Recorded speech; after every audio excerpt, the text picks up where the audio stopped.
And as you can see, the panel's a little bit different. We had to make a switch up because, as Brandon best put it, this is the one thing in the world he can actually talk about intelligently. So we said we've got to capture that.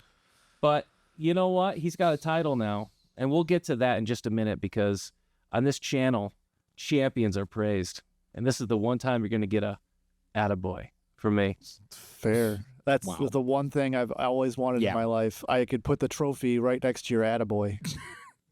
Where could he cash that at? So before we get into that, let's go ahead and talk about this week's industry news with Adepticon. So for those of you who know, Adepticon is, of course, one of the biggest tabletop miniature wargaming conventions in the world. It's a place where companies like Game Workshops, and AMG, and some of the biggest companies get together to share all of the wonderful games from the Warhammer series to the Star Wars Legions and Marvel Crisis Protocols and pretty much every type of game you can find, including our beloved DSG's Freeblades. And so it's a chance for people in that space to get together, play a bunch of games, and roam some vending tables. So I thought, what better chance since Brandon and I had the chance to go to Chicago and really soak this in, to sit down and kind of talk about what we saw, what we liked, what we're excited about, some of the interesting news and information that's coming out about some of these big games. So that way we can share it with you. And of course, before we move further, I have to remind you, all of this can only happen with the love and energy we get from all those likes, subscribes, and clicking of the bells. Because without those, we have no energy. We have no Dings. Brandon dinged. So with that said, let's go ahead and jump into it, guys. And Brandon, we'll kind of ask you on some of this too, because again, this is really something close to your heart. This has always kind of been your connection to tabletop games. Dion's just going to kind of be here this week to chime in because he did see some of the stuff at Gamma. So he has a little bit different perspective on these games, but we'll kind of go through the overview of the games that were there first, then we'll get some input. So we'll kind of start off with Games Workshop. Obviously, they are the big banner. They're the main hall. They're the thing that most of the people are there for. So, of course, Warhammer 40K, Age of Sigmar. Any thoughts on what you saw from Games Workshop? Well, their big flagship opportunity was definitely the launch of the Old World. Old World is bringing back their old rank and flank large-scale game, Warhammer Fantasy. GW did what GW likes to do, which is when they're done selling models, shelf the game for a little while and then bring it right back out with a new coat of paint and then make everyone rebuy all their stuff. So it's all the same models that you can play from Age of Sigmar, but all the bases have to be square now instead of circular. So there's a great aftermarket for 3D printing circled around transition bases, and people are digging it. People that are old school Warhammer players and the rank and file-esque tactics love that their game came back and love that their $10,000 worth of models on the shelf can be played officially again. I seen they had the big Age of Sigmar, or the big Warhammer guy was out there because he was actually at Gamma too. That big monster thing that they put up there, The Blue Space Marine with the big Space Marine there. I did see that he was there through the pictures I was looking through. Yeah. Well, and Age of Sigmar also had a huge release at Adepticon as they announced 4.0 coming out this summer, which is going to streamline the game quite a bit. They're going to be bringing back the Ratmen, the Skavens. So for those of you out there who love the rats, they are coming back. I did find it interesting. They're going to change some of the points on the map to make them smaller to encourage more fighting and battling. So that way the capture points aren't as big as what they used to be. Trying to kind of bring your pieces a little bit closer to try to encourage that. But overall, it seems like the census on the street is people are cautiously optimistic about 4.0 coming out this year. Yeah. Age of Sigmar has always been GW's kind of like trial by fire game where 40K is their real cash cow and they're going to try a bunch of stuff and then whatever kind of works, they'll port over into 40K rules. And so they'll do a bunch of stuff and some of it will work and some of it won't, like 3rd edition and 2nd edition before that and 1st edition which was basically the Wild West of when Age of Sigmar first came out. No one remembers it apparently, but it was just like they had rules in the very first edition of Age of Sigmar when it first came out, which was like you could take an infinite number of guys because one unit could be 1 to 80 and it's 10 points. So however many you bought, that's as many as you could bring. So, wow. So yeah, so that's obviously didn't stay in for the long term of the competitive environment, but yeah, that's also like I don't super play Age of Sigmar a whole lot. I like to keep my finger to the pulse and see what other games are doing, and then eventually when it gets over into 40K, I know that era way better. But yeah, and that kind of leads into 40K, which overall it seems like most of the people in the fandom of 40K were relatively frustrated with Adepticon this year because they actually ended up doing a video before Adepticon and didn't actually hold a real legitimate panel like some of the other companies did there. And it seems like it was a little bit of a letdown from what I'm hearing. Some new models, some new miniatures, of course, as always. But kind of seems like the big news was obviously the Tau's got a new codex, and it sounds like the Chaos Marines, which are obviously one of the most popular factions. They're going to be getting a new codex as well, which will change it up a little bit for them. So yeah, Tau got a new codex. People like to hate on Tau a lot, but Tau are good. I think the main gripe I've seen a lot of people hating on GW for Tau is that Kroot, which are an alien race that the Tau faction get to play as, their base model is a GW plastic model, so it's GW priced. We'll take that for what it is. But all of the additional Kroot monsters, Kroot X, Kroot Shaper, they're all Forge World models, which are the print-on-demand resin. Like, if you think GW is expensive, Forge World is like an order of magnitude more expensive. So if you want to get competitive with Tau now that all those Forge World models got new rules and are the new hotness, you're shelling out like $80 a model instead of and how many $60 for someone who doesn't play. How many models do you need in order to like put on the table? So many. So an average Tau army, tanks, infantry, mech suits, they play a lot of big mech suits, 70 models maybe. Holy crap. At $80 a pop? Well, your tanks are definitely going to be $120 a piece, so you'll need 3 or 4 of them. And then and there's not smaller you can get army sets that go. Oh yeah, you can get a set of 5 infantrymen for $60, but you'll need 4 of them, probably. Wow. Yeah. It is a financial investment, and we're not talking terrain yet. Well, investment assumes that you're going to make money or at least retain value. Oh, you should know that. I expect better out of you, sir. Fair enough. I laugh to keep from weeping. I do play a lot of 40K. You do still? Occasionally, from time to time. A lot of my friends still are hardcore 40K plans. I've moved more into the skirmish games, but they're still on my shelf, and I still throw dice. Oh, wow. And I will say the one game that I think intrigued me for the cost purpose in the GW world, and this is nothing groundbreaking, but Kill Team is obviously one of the better skirmish games that are out there. Obviously, it's nice that you can buy a box and get terrain and 2 full armies, and it's a lot more simplified, streamlined, quick, fast-paced kind of, beer and pretzels kind of game. Yep, Kill Team is your entry-level skirmish 40K game. It is. The rules are good for a skirmish game. I don't think they have too many holes. It does kind of have the same issue that 40K is. When new models come out, their rules tend to be, there's a little more of Magic the Gathering power creep in 40K. And with Kill Team not getting the structured release schedule that 40K does, they get a trickling of infantry models every so often when infantry models do end up coming out.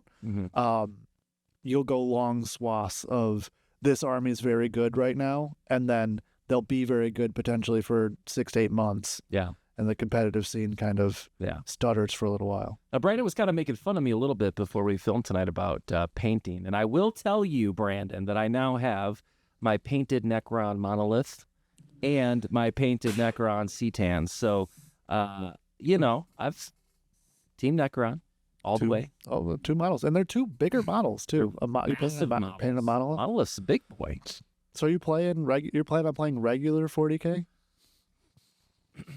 Let's go on to the next topic here. At 4. And moving on. And moving on. Yeah, I mean, in theory, yes, Brandon. One day when I can build an army over 6 years, and then they reckon that they're all obsolete. He's waiting for his return on his investment. Yeah, unlike sorcery, we should get to that sometime. But let's move on to the next game. I can't hold back. We got to just get right into this one. DSG's Free Blades, and I've got to get into it. Yeah, DGS. What did I say? The DSG. Oh, it's late. It's late. It is late. I'm drinking a Pepsi. Dion, did you know we've got a world champion at this table? Yeah, I found out at the same time you did. Yep. Well, I was sending texts to the group here because I wanted to share the news. I was so excited for Brandon. Brandon is, and I don't care what they said on the Discord. They tried to say, he's a North American, he's Adepticon. But no. There were international players. Ergo, every other game was theirs. Called them the world champion. So I'm calling you the 2024 world champion of Free Blades. Right here, everybody. In-house. You definitely seem way more enthusiastic about it than I am. Well, yeah, Brandon literally just took off. Like, I tried to get back after the game. Did you win? He was out. They're like, yeah, he grabbed his stuff and left. We have to he was there all weekend, probably tired as hell. Yeah, I did. So, I mean, the conventions are wearing out. Then you played. Yeah, 5 games. Yeah, 5 games. So, I mean, when it was done, he was like, yeah, give me my stuff. Get out. I can't play in there. See, if I would have won, I would have taken a freaking lap around that entire place. Just that's because you're not. The champion is here. Listen, one of my favorite players is Barry Sanders, and he says, once you score a touchdown, act like you've been there before. So, it's okay. And who was underpaid and had to retire and didn't get paid enough? I'm just saying, act like you've been there before. Right. And don't make a big, it's like, I expected to win this. And he just left. Yeah. Shook the other guy's hand and said, good game, and set it out. That's what champions do. I know you're not one, but that's what champions do. No, I'm the world champion of a game that hasn't come out yet. Well, the championship game for Free Blades was a little anticlimactic. I feel a little bad. Yeah. He had turn 2, one of his central heroes in his he formed like a phalanx and was charging me in like an arrowhead formation with Spartans and a shield wall, and I was playing elves. I shot the guy in the very front, and 4 of his 5 heroes failed their leadership tests and ran off the board. Oh no! Yeah, so he was playing behind. His dice just completely did what dice shouldn't do and failed him. For people that like to math it out, he had 4 dice rolls on a D12, and he needed to not roll a 1, 2, or 3. A 1, 2, or 3 on a D12 is a failure. He rolled 2 1s and 2 2s on a D12 and 4 consecutive dice rolls. And then he shook my hand, and we made a 10-turn game into a 3-turn game. Oh, that's horrible. Yeah. What's horrible is that he worked so hard to get there, and then his dice gave out on him at the end. That's pretty bad. I felt kind of bad, and then I didn't at the same time. Yeah. He's a really great guy. His name's Chris. There's nothing against him. Nothing against him as a player. He made it to that point too. It's just luck. Sometimes it just doesn't go your way. Yeah. And so you also had a release of your. How did that go there? I mean, that was a release of your faction there, right? I think it's a little bit skewed. They were objectively the best-selling faction at Adepticon that we've ever had. It's also like the biggest Adepticon we've ever gone to, so we've sold the most of anything. So that was probably a part of it. Also, we got a lot of sales from people that my faction is anthropomorphic bird people, bird ninjas. So there's a lot of D&D players because there's not a lot of bird or Kenku or a Cochrane models out there to play in D&D. So a lot of people were picking them up for painting purposes or D&D stuff. So if you're listening and you're a D&D player, go pick up the models just for that. Go to DGS or go to your friendly local game store. That's right. And just know, Brandon here, that's who you can thank. Yeah, I guess. Yeah. Yeah. Take some credit, man. Gosh. That's all right. Goodness gracious. It was pretty cool. You did a good job, especially on some of the modeling. Well, and I had a chance to see them painted, too. Yeah. At Adepticon, they were gorgeous. So very proud of you, Brandon. And thank you. You know, like I said, he had a lot of success. Some other success behind the scenes that we won't go into tonight. How many people showed up to the Free Blades tournament? How many teams were they that entered in that tournament? I think we started with 34 signups and 28 played. Okay. So you had way more people sign up than played. Yeah, Is that usually the case? Yeah, it's the case in any tournament. Yeah. Okay. Still, 28 people is a lot of people to play, and they played.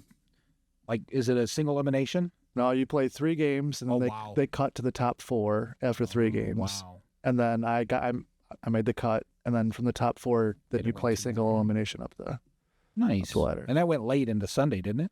Yeah, the last 2 games are Sunday only. So with that, we'll go into some of the other games that were heavily prevalent there. The next one we'll start with is Infinity, which is one that really caught me off guard. I had never seen this before, and what initially caught my eye was hands down the most interesting terrain of any game. That's the one. Was lit up around the outside? Yeah, it had LED lights on the buildings. All the buildings are like this high-quality cardboard, but they're built like that on purpose because they actually come apart, because all of the buildings have stairs and things like that. That's part of your movement, is to go up the stairs. And the buildings have, their windows on all the floors, so it kind of matters what floor you're on. And if there's a window, you can shoot. And they did a phenomenal. I was sold. I'll put it that way. But it was very much a XCOM kind of reference that they made, all about positioning. I mean, this is a 20-year-old game, but it's all about positioning. What was super fascinating to me is just it was a very live action. Almost feels like more of like a first-person shooter of tabletop games. Because if you were to have a car sitting there and you just run your guy around the car to run to a building, well, if he's out in the open, if 2 or 3 enemies can see him, they can shoot at him, just like a first-person shooter. So you have to be extremely tactical with how you're moving. You have to be fully aware of where they're at all times, your enemies. Because again, if you step out in the wrong place, like, you're getting shot at. So does it ever come like a stalemate? Like, it seemed like a game like that would become a stalemate, where I move into position, you move into position, and we're like, no, both of us don't want to move because. Yes, it does. It's a time limit. There's a turn or time limit. There has to be like a stalemate type of mentality of, I know if I move into, you're going to shoot me, but I'm going to wait until you move. Well, into there's abilities that all of them have that, they're all heroes and things like that. So they have their abilities to kind of get around some of that stuff.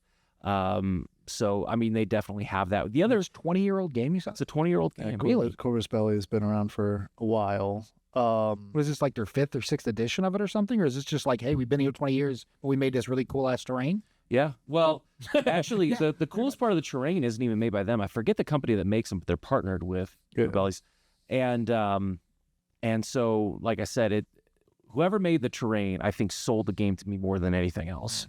But it's extremely expensive for cardboard. Like, you think STL files and things like that, just print them off. It's way cheaper versus game workshops, which are expensive. But you're talking about some of these buildings that would come, and to get a whole building, which would be like 3 or 4 sets of pieces. And like internally, these things are like perfectly designed. Like, there'll be little tables in the second floor, and it's a table that's like 3D. Like, it's standing up. Like, it's a standing table with chairs.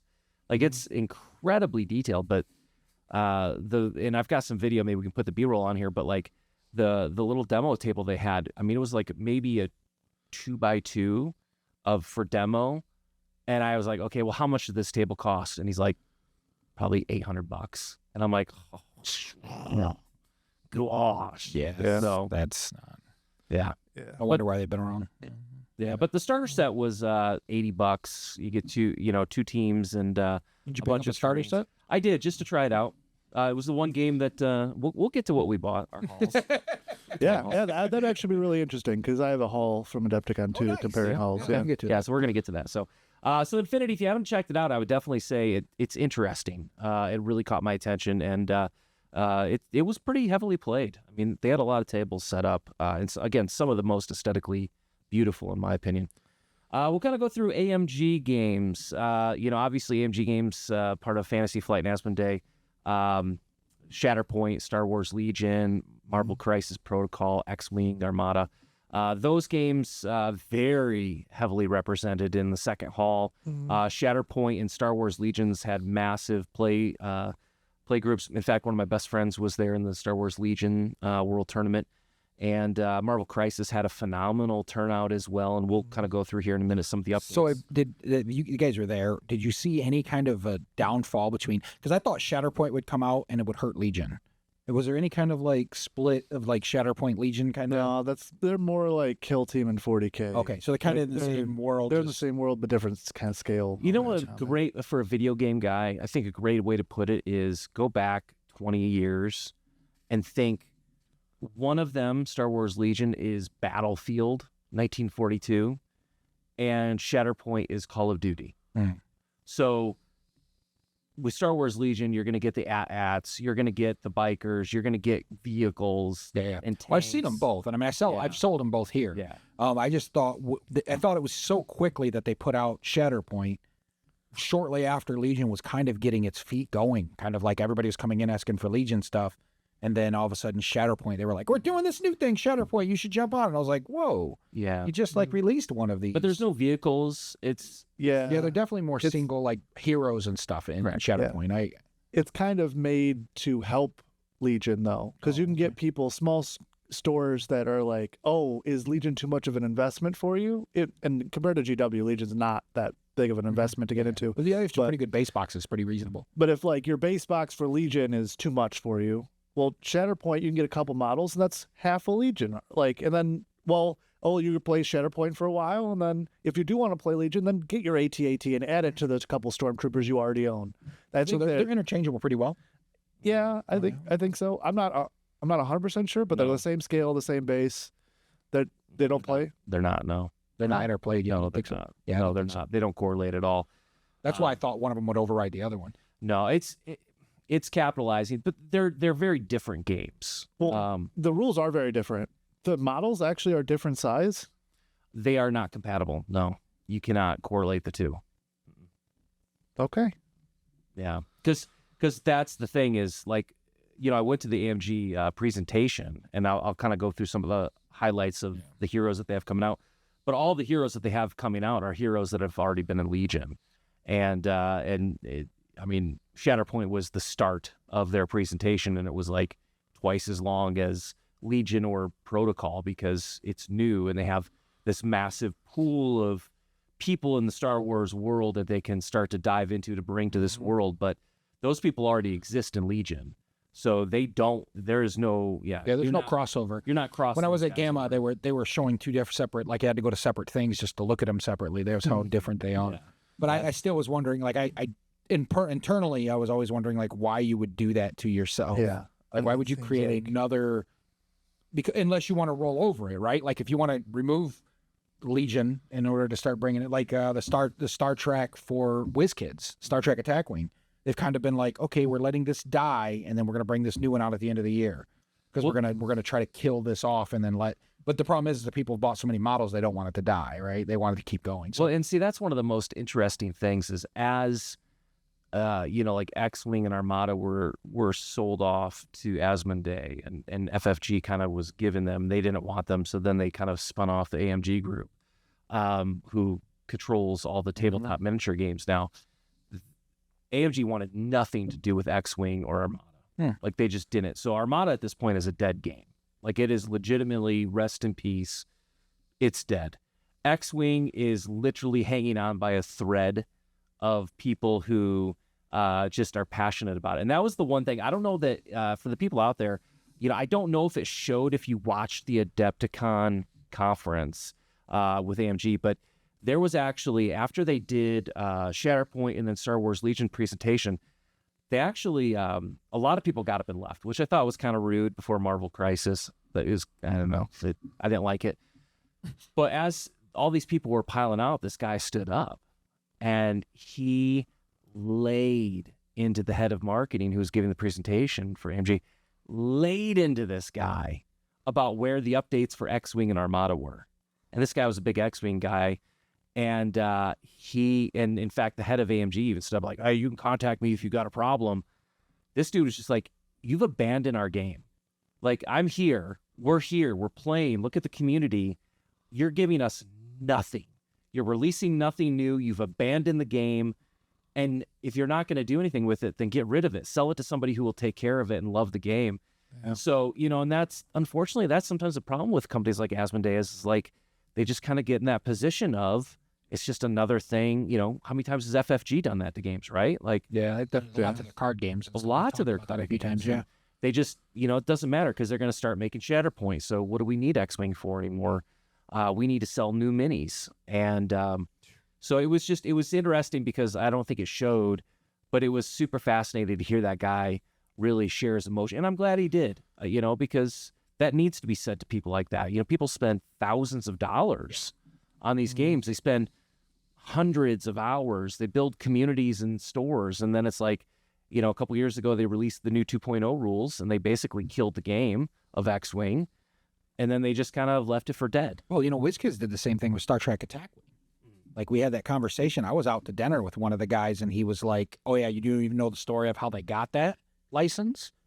WizKids came in and waited till after the whole X-Wing was released and said, oh, you stole our hero click thing, because it's on the bottom of all those little things. You stole it. And they said, we want rights to it. And so they were like, we didn't steal it. It's our own. And they're like, no, you could take the rights. But, like, well, we're going to throw a Star Trek Attack Wing on it. So that's how Star Trek Attack Wing even started with, like, we're going to take the rule set, because it's the exact same rule set, tweaked a bit, but exact same rule set of the Star Wars one. So, I mean, the same thing was there. I've got a community here that is asking me, where is Star Trek Attack Wing going? And every time I've talked to WizKids, they were just want to ignore the fact that they have a community. They have people. Yeah. You can keep supporting those people. You can just release an alliance pack every 6 months, and my guys will buy it every time. So it's kind of frustrating that they're not even willing to do that. Like, here, just it's a little piece. Here's a little more. Keep them busy, keep them paying, keep them playing, and they're not even willing to do that. They're just like, no, check our new stuff out. And everybody's like, no, we don't care about your new stuff. We have already invested. We want to play this, which I'm sure happens a lot with miniature gaming, doesn't it? Depending on the company. Yeah. Yep, there's some really good grassroots companies out there. I know I'm a stand for DGS Games, but also Blood and Plunder. Those guys are great. Yeah, they love their community. They keep Pirates at Adepticon. Yeah. That historical hall that they're playing in is beautiful. Watching their sailboats sail around all those tables is amazing. I think if you don't even play miniature games, just walking around seeing some of their tables is just great. Chef's kiss. What kiss? Chef's kiss. Yeah. Oh, I thought you said a chef's kiss. Chef's. And I'm like, what is a chef's? No, it's a chef's kiss. You know what a chef's? Well, I know what a chef's kiss. Okay, you're done. Yeah, and then we're done. Here, the company that makes Rumble Slam. Also, I hear really good things about. I can't remember. Small game. It's the small wrestling game. Yeah, that's cool. It's a little like tabletop wrestling. 1 foot by 1 foot wrestling arena, and then you could like bounce off the. I'm down. Yeah. Like, let's get it here to the table. Yeah. I'm down. They have Shay and I will definitely be happy to play wrestling. Okay. Yes, we gonna play that. Okay, I don't know. I'm sorry, I'm not supposed to be part of the segment, but wrestling. Yes, yes. They have like 4 or 5 tables set up at Adepticon. Yeah. Oh, that's it's not a big game. That's one of the reasons why I wish I would have went to Adepticon, is to see weird stuff like that I would be like, this is cool. Yeah. So, and just to highlight some of the new components coming for Shatterpoint. And for the Star Wars fans, look, I'm just going to be frank with you. I'm going to do my best. And you're going to be angry with me, and I'm sorry. But some of these names are hard to say. And I'm not a Star Wars stan, so, I'm going to do my best. But Eden Versio, the woman. Do you even want to try? I do want to say, like, yes, there's a bunch of stuff. Now, I love her card in Star Wars Unlimited for what it's worth. She's a red. She's a very aggressive hero in the game. It's a different segment. Yeah, but so I know who she is. I just can't say her name. Get off my back. Imperial Special Forces is another set coming out. Chewie, along with General Solo, is a big set coming out that got a big fan, of course, because Chewbacca, right? Kanan Jarrus, again, I'm butchering that name, but he's the blue. He's a blue hero in Star Wars Unlimited. I know that. Zeb, Sabine Wren is also coming out. That also got a lot of fanfare. And the one that got the biggest pop of all of Shatterpoint was, of course, Chopper the droid. So okay. Everybody was excited about Chopper. And then for Star Wars Legion, far less. Range Troopers, Clone Republic Commanders, a set for the Bad Batch with Omega. Coming out, the Rebel Sleeper Cell unit, an Imperial Riot Control Squad, which looked really interesting because they come with shields. So there'll be a unit that gets real close, which is kind of nice in that game. And Aqua Droids, which are apparently going to be massive units on the tabletop. Those looked really neat. ARF Troopers, which got a really big reception. That's going to be coming out late this year. And then the biggest pop was, people love weird things, Crab Droids.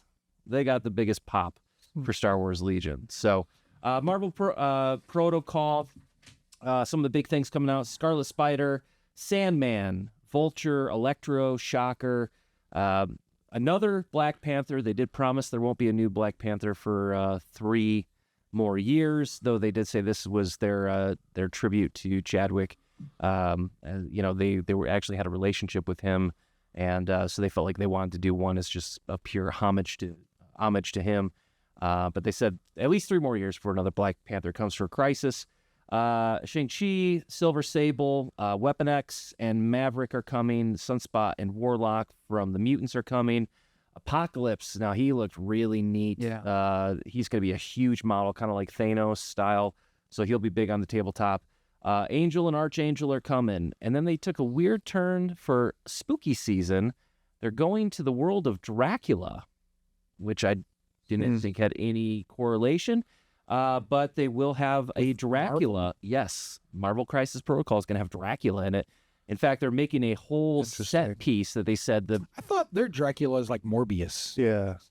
well, No one watched the movie, so It was all right. It wasn't horrible. I've seen worse. apparently they're making, because it'll be in a pack with all of their trick-or-treat people. Oh, gotcha. But they also have a massive tabletop terrain for this Dracula. It's going to be like Dracula's lair with like a coffin in it and stuff. That's cool. So I think they want you to buy the terrain with the minis and almost like use them as like a Halloween bash. Yeah. So, Okay. Mephisto, Man-Thing, and then for Guardians, which is obviously one of the more popular sets in the series right now, Nova and Yondu are going to be coming for the Guardians. So Cool. a lot of stuff. And like I said, the highlight of that presentation was the guy getting up and yelling at them. I thought that was awesome. So then, Brandon, let's talk about this one, because we both I brought this up before we started filming. Another new game coming that was kind of the darling of the show. Every time I walked past their booth, it was always packed, and they had a huge following. They've done a lot online. I think they're doing the right way with their Kickstarter online, and it's called Ravaged Star. yeah, from Mini Wargaming. So there are a Cinderella story. Mini Wargaming started out as a Canadian storefront near Niagara, and they started doing YouTube videos a while back, like years and years back, and they grew because they started doing it before it was cool, and Mini Wargaming as a YouTube channel far surpassed their storefront, and they closed the storefront, focused entirely on just making battle reports for 40K, Oh, cool. Age of Sigmar, and they even spun off. Steve from Mini Wargaming made his own channel, but still works with Mini Wargaming. His Mountain Miniatures, hit me up. I like making battle reports too. I'll come out to Niagara. It's only like a 4.5, 5 hour trip. Yeah, we're not too far away. No. But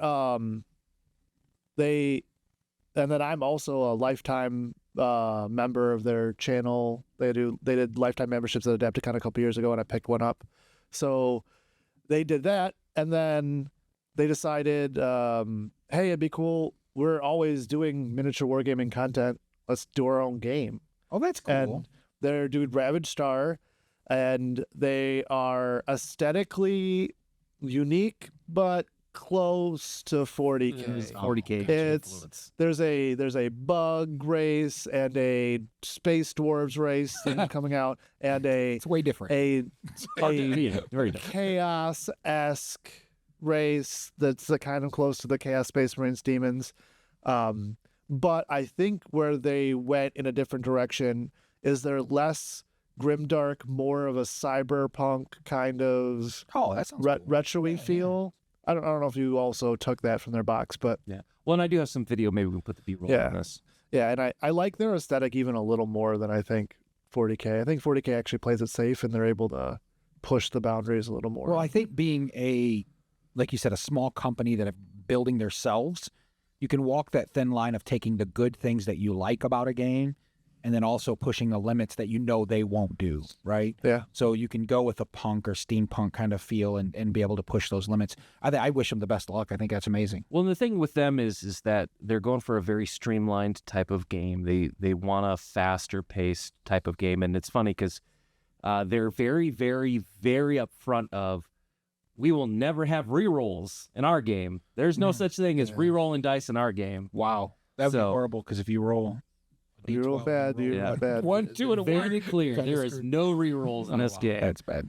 And you know, and I've watched a few of the videos. I had a chance to get a little taste of the demo at Gen Con, and to your point, like the minis are nice, very good detail. Like I said, I do hope we can put the B-roll on, and so people can see it. But they have a nice, quick, easy to the table type of game. Now the Kickstarter seems pretty expensive. Yeah. To get their all in, it's like just shy of $1,000. Wow. Yeah, they're It was great till you mentioned the money. yeah, if you're competing with GW, you could come in just under GW prices and still make Still feel like a hero. Yeah, but you also, like, if someone could create a simplified, better version where you push the limits and come in a very reasonable pricing, I think you're very compatible in the market. Like you're very, because you'd have a lot of your growth. Because a lot of the biggest problem that people have, especially as a retailer, is that you don't carry GW. No, the pricing is like $600 for, you know, $400 for a decent army, you know, for anywhere from $400 to $1,000, right? Or more. I think your upper limit is where the lower limit is. Yeah. Yeah. I don't think you could play. There's YouTube videos out now that are like, how many of the GW armies can you play for less than $700? Jeez, that's ridiculous. And it's not many. Well, I didn't carry them in 2.5 years ago when I opened my store because it was in that price range of like, oh, you would retail at about $600, $700, $800. I'm like, yeah, this is crazy. But that's one of the reasons why I think Free Blades has done so well. Is that is it's just it's a very easy to learn, easy to play, reasonable pocketbook. $50, $60, you're ready to roll. Yeah. Right. Yeah. You know, you're ready to go. You buy it and you got all the dice that everybody has in their dice bag, and you're ready to roll. Right. So it's not even, it's not that heavy. And then you can build terrain out of anything. You can print terrain. They don't even really like market terrain. So battle mat terrain and a thing for $150, we're having a lot of fun. No, I think on their Kickstarter, because it's still in late pledge mode, I think you can get in for like $180. You get like the two starter armies. I think that's what it is. I forget, but yeah, if you could come in like 500 instead of 1,000, I'd get it. Yeah, for sure. Because I think it'd be an easy game to play with my son, which appealed to me. The cards don't look overly complex. There's not too many abilities. There's not too much. The dice rolling is very simple. Roll dice once. There's one check on the other side. Period. End of sentence. That's it. So it is a pretty streamlined game, and it's interesting. So. Let's move on. Fallout. This one really caught my eye. But I like the new Wasteland. The Wasteland, yeah. Yeah, that's really awesome. Did you get a chance to see that? Yeah, I liked the original Fallout miniatures game. The one where you're like, you weren't coming out of a vault, but you were just like guys that were hanging out around. Yeah. There's more Mad Max. I can't remember the name of that one either, but it was definitely the Fallout. I thought it was Wasteland Wars, but I could be wrong. I think it was some of the around. I think I've got a starter kit in the other room in there. And so this one looks like they took what they learned from the first one and like polished the edges, because the original one had a lot of burrs in the rules and like, well, what does this actually mean? Like, you know, like a lot of new games do. I think they were trying to keep too much to the lore and the video game, and I think they were trying to figure that out and make it work on a table, and I just don't think it worked very well. Well, I got to play as the Brotherhood against my buddy who was playing the Raiders. That doesn't seem like a fair battle at all. And, I had fewer units. Okay. They had different abilities and stuff. But, man, just moving a miniature, knowing it's a power suit, it felt so good. But the thing that I actually think is super fascinating that stood out to me with Fallout was this. With Fallout, it is kind of like Free Blades. There's a campaign element to this. So after each map, there's consequences to who wins and loses. And and there's effectively a campaign narrative that's playing out in the That's book. kind of cool. So as you're playing through, and it doesn't matter what factions you are, it's irrelevant. The story commingles with all the factions. So it's kind of like drop your group here. But what's also neat, as they were saying, is, sometimes you play in different groups of people and maybe somebody misses a couple weeks because of whatever reason. And now, maybe this other guy's won 3 games and they didn't even play. Well, the problem is okay, well, now like a legacy game, I'm so far behind because I didn't play. Well, I'm screwed because your guys are collecting experience as they play. They're leveling up that way. And so what they ended up doing was, for the person or the people who are behind the leader of XP and winning, they give you extra currency. And then you get the ability to buy Nuka-Colas and other items that you can use during the game that give you buffs to help effectively kind of even out the playing field a little bit. So that way it's not like a classic legacy game where you just kind of, once the avalanche starts, it's over. Gotcha. Right? That seems fun. But what's also kind of cool with it too is that, so let's take the Brotherhood. So if you move like one of your weak little minions up and you almost sacrifice them and just get them burnt or killed right away, well, your guys, your power suit guys, effectively they gain experience by that guy dying because they've learned effectively what not to do. So it's kind of neat that your guys are getting experience all the time through the course of the game as good things happen or bad things happen.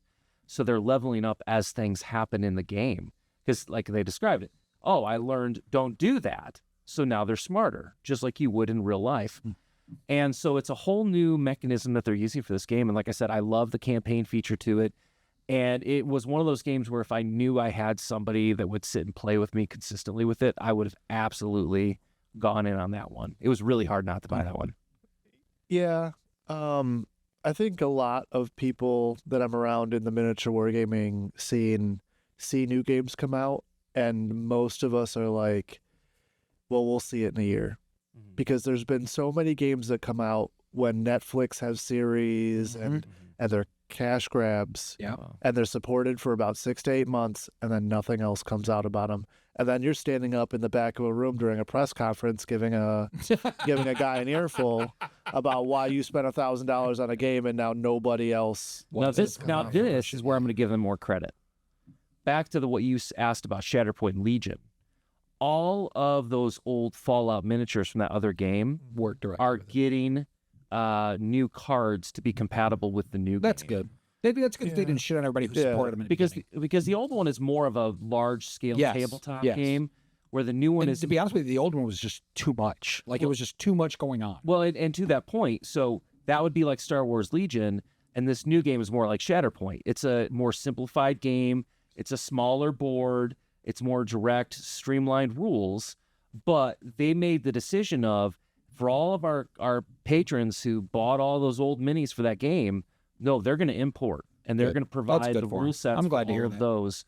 And if it goes well, what they told me is, if you've seen that Elder Scrolls Skyrim tabletop game, it's made by the same company, but they said that they're going to potentially do that in the next year or so. I would guess they probably connect it with the new Elder Scrolls 6 coming out in like a couple years, but they're going to potentially do that with the Elder Scrolls game as well, which I think would be huge for them.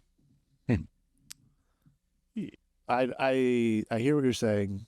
I did not sway me from I'll look at it in a year, because right now It's a veteran wargamer. the veteran wargamer is going, we'll see in a year. Yeah, the Fallout Netflix series it's got a bunch of hype around it. This game, they'll tell you a lot of stuff to get you to spend your money.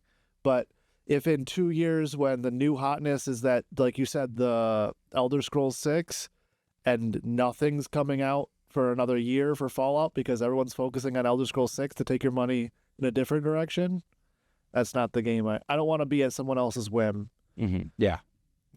Well, it's always what have you done for me lately? So we'll kind of go through the next few. I don't have much to add, but Malifaux, Conquest were there. Very, very popular games in their community, but not two that I just didn't want to invest any time. Conquest actually has some gorgeous communities. We had Conquest groups here that ran every Saturday, and they were massive. One guy that ran it just wasn't able to make it due to his health problems, and then it's just died. I've got Conquest models on the other side. Yeah. I got taster packs, tons of taster packs over there. And they're beautiful. Painted, they look amazing. They're really nice, big. I mean, the heroes stand about, the heroes stand about so big, and they're just beautiful on the table. And the rings aren't horrible. They've got pretty good lore. They're a pretty good little game. The biggest problem I have with Conquest is it just gets lost in everything else right now. You know, there's everything else that's going on. Well, the minis look great, but the game just didn't. Like when I was watching some people play it, because the minis attracted me initially. Like one guy was playing with a giant brontosaurus, and I was like, "Oh my gosh, like this is amazing!" And then I went to their booth, and when I saw $200 for that brontosaurus, I'm like, "Nope, I'm out." Yeah, I mean, that's probably pretty cheap. If you went in to see a Moomock at the Lord of the Rings at GW's thing, that's probably $350, Well, there's a $400. reason I didn't go look at it, Brandon. Brandon. Everybody has that. Oh wait, you should have that kind of money. Anyway, what was next on the list? So then BattleTech, Brandon. You had a chance to play quite a bit of BattleTech. Yeah, I played in the pods though. I didn't play the miniatures game. I have a heartful respect for people that play BattleTech as a miniatures game, but that is an Excel spreadsheet simulator in which I gotta roll to hit you. Even the new BattleTech is They did a streamline, the one with the hex grid. Yeah. I've got it near the room. Yeah, instead of 20 rolls to figure out if I hit your armor, and then I break your armor, and then I did a break your arm. Now you kept, where do you keep your ammo? Do you keep your ammo in your arm? Well, did you overheat the ammo from me hitting you, and then did your ammo explode? No, the ammo exploded and took your hand off. Now what do you keep in your hand? Your hand's holding an axe, so the axe hits your foot, and your foot comes off, and then so it's like 20 freaking dice rolls later. No, but the old one, 100% was, and then I was like, I don't want any part of this. I had PTSD. I cried myself to sleep. I locked myself in one of those BattleTech pods, and I just played that for about an hour and a half, which was great. We'll get to that in a little bit of what we liked about Adepticon. So, but now the new one is just kind of a dice roll and you're rolling. That's the way a little easier. Yeah, I hit you in the boom. X out little parts that hit you, and then now you can no longer utilize that leg or what. Yeah, I think the problem is that the people that are still hardcore playing BattleTech, they love it for what it was, even though I don't like it for what it is. And the people that liked the new BattleTech just went off and played something else. So they're having a hard time, in my opinion, attracting new blood into a game where the old blood likes it for what it was.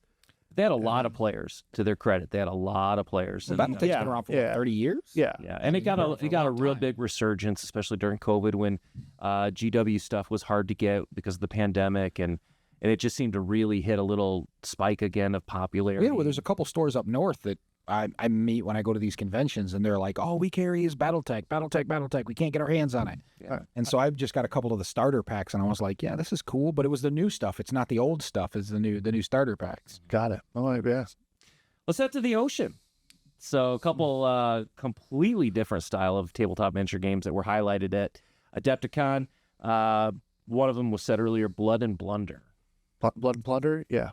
Yeah. I mean, these guys, the company that does, I'm blanking on the name of the company, but they were into it. I mean, they all were wearing pirate gear. Footlock Games. Yeah. Lock games. Yeah, dude, their minis are some of the best. Like their big boats and their miniatures, and all in the U.S., made in Florida. Is it all made here? No wonder why it's costly. I've looked at them a few times going direct with them. I have a direct account. I would love to get that in the store, but you need a community. And it's just one of those that's just, it looks absolutely beautiful. But it's like, yeah, okay. Yeah. And it's fascinating with the game because you have the three different modes. You have the ship-to-ship battle. You have the land and sea battle, which the land and sea battle really intrigues me because effectively on the map, you set up one side as almost like a fort. I mean, it feels like right out of the 1700s. And the other side will be another armada trying to storm the beach and take over the fort. And to me, that's a unique idea. Well, I think that's what Adepticon brings is they set all these up on these tables and it just looks amazing. But to copy and paste that and to bring it into your local store or even to your home, it takes either a lot of money or a lot of effort. Well, and a lot of the companies, because they had a bundle for 2 ships, full armies at Adepticon for like $99. Yeah, the new pirate.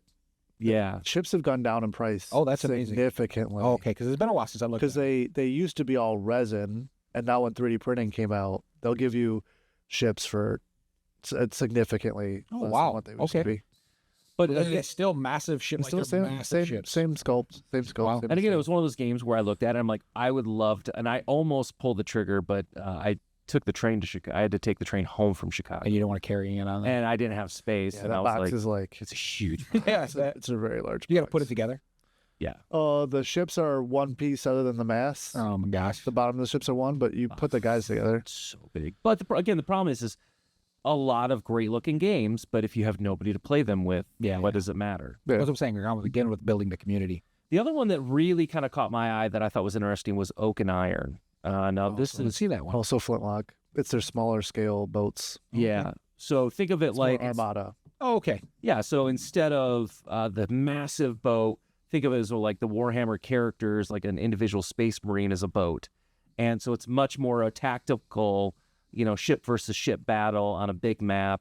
And again, it's all kind of the same thing at the end of the day, but it's just kind of fun to have a new type of skin, new type of mechanic of the ships battling, and wind having an impact, and the cannons and the direction that you have, kind of like Sea of Thieves, but tabletop miniature style. That's cool.